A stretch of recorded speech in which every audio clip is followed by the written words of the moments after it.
Imagine landing in Paris with a wallet full of dollars. You are not broke.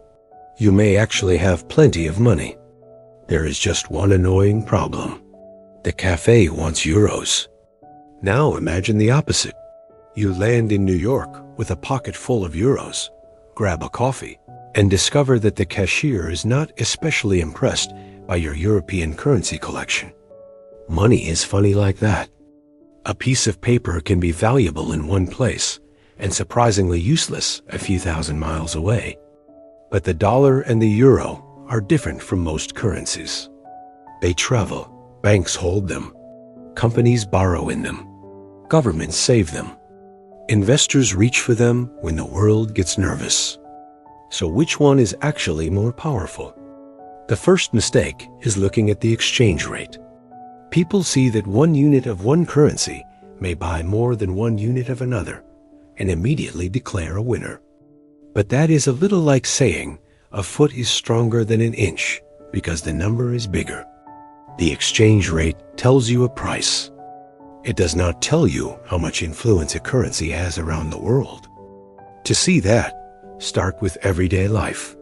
The euro is surprisingly young. It officially began in 1999, and physical euro notes and coins arrived in 2002.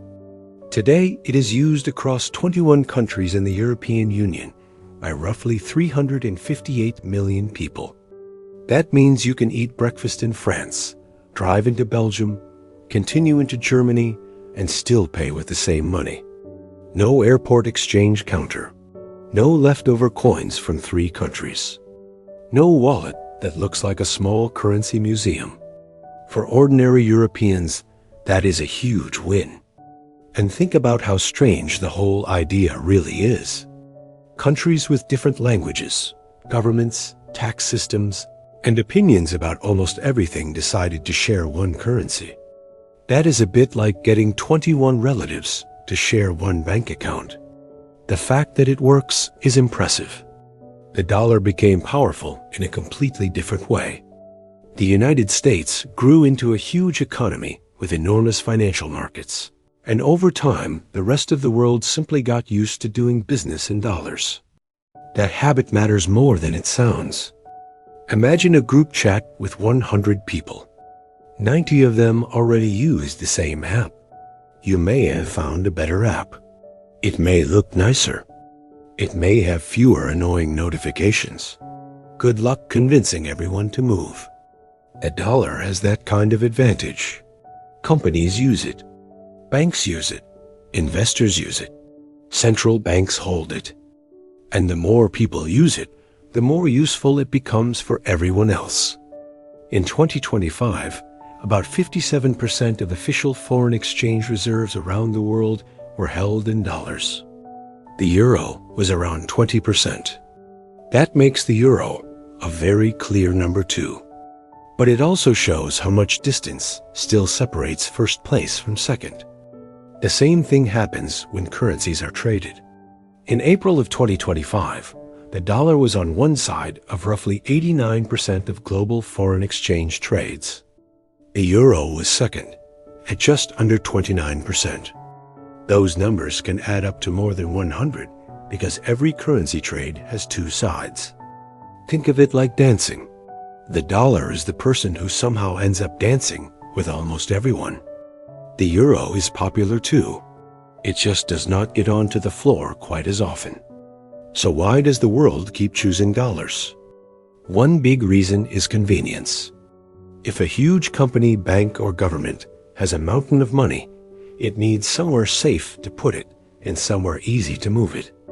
The United States has enormous financial markets with huge numbers of buyers and sellers. That makes dollar assets easy to trade in very large amounts. Nobody wants to discover that their money is safe, but impossible to move when they suddenly need it.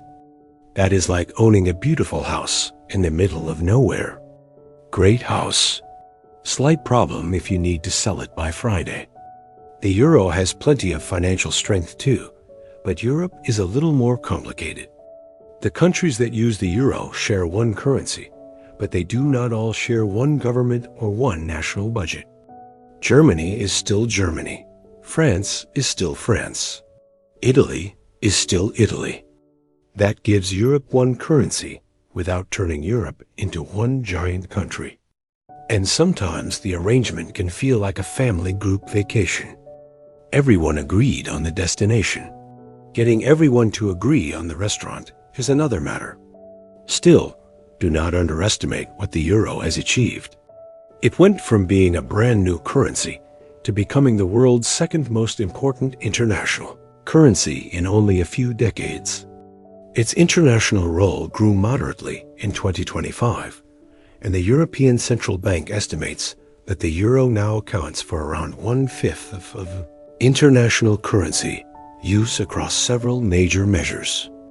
More importantly, it is extremely useful in the place it was designed for.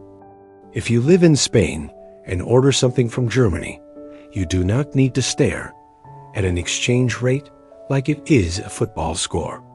If you run a business buying from France and selling in the Netherlands, one currency makes life easier.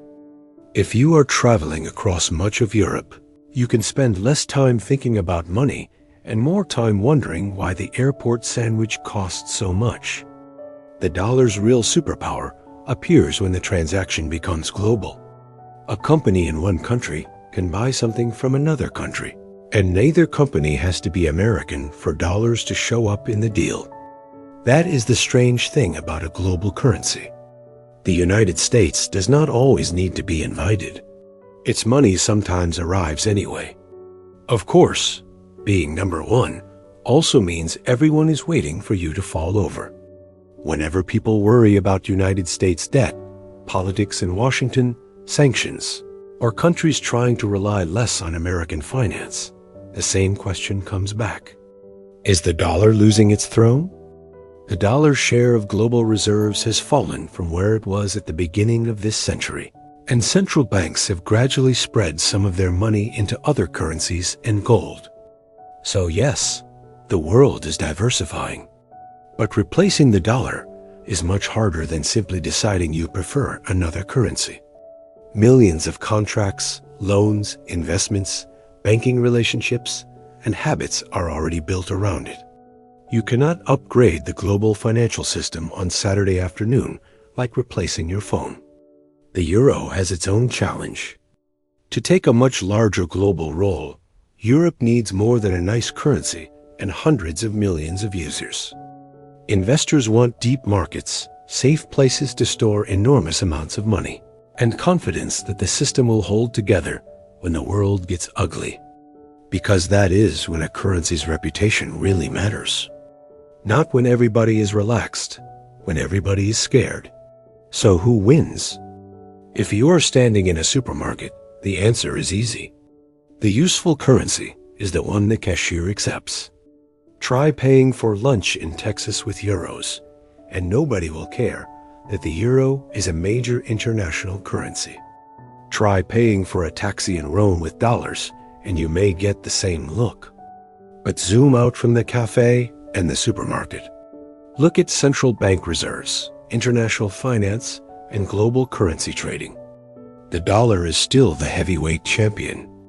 The euro is the strongest challenger. And that is actually more impressive than it sounds. The euro does not need to destroy the dollar to be successful. It already changed the daily lives of hundreds of millions of people and built a global role in a remarkably short time. And the dollar does not need to be worth more than €1 to remain more powerful internationally. It just needs the world to keep choosing it. Because in the end, the strongest currency is not the one with the prettiest banknote or the biggest number on an exchange screen. It is the one people trust when they have choices.